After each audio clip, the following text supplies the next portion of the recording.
am Rachel Chavkin, and I am the director of Preludes. Preludes takes place when Rachmaninoff is 27, 3 years after the premiere of his first symphony. It was a bit of a disaster. So the conductor, Glazunov, was by most accounts drunk, and there was a very prominent critic there, César Cui, who wrote a scathing review of it. And so following the premiere of that symphony, Rachmaninoff went into a deep, deep depression and a period of writer's block. And for 3 years, he basically wrote nothing. And towards the end of that 3-year period of his life, his family made him go see a hypnotherapist, Nikolai Dahl. And through his meetings with the hypnotherapist, he found himself able to write again, and he ended up writing his second piano concerto, which now is one of his most well-known and beloved works. And the concerto is actually dedicated to Nikolai Dahl, to his hypnotherapist. Our design team are the same team who did Natasha Pierre and the Great Comet of 1812. So they are all artists who we have at this point an extremely close working relationship with.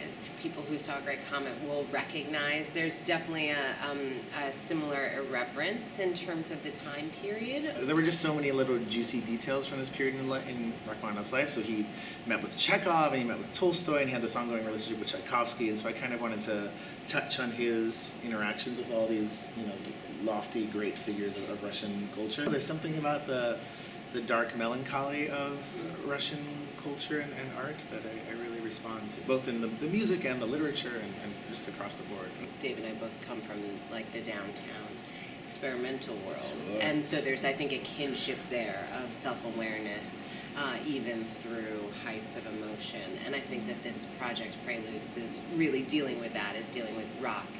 Rachmaninoff is both this deeply romantic composer with these huge musical themes, and at the same time there's a really fine contemporary edge to how Dave has written the dialogue voice of Rachmaninoff. And the music itself is a real hybrid. So there's a lot of Rachmaninoff's original untouched music that our incredible piano player or Matthias is playing, and then there's pieces that are completely original compositions of mine, and then there's a lot of pieces that kind of mix the two. I can't wait to have audience come and see this. Oh yeah, we don't know what they're gonna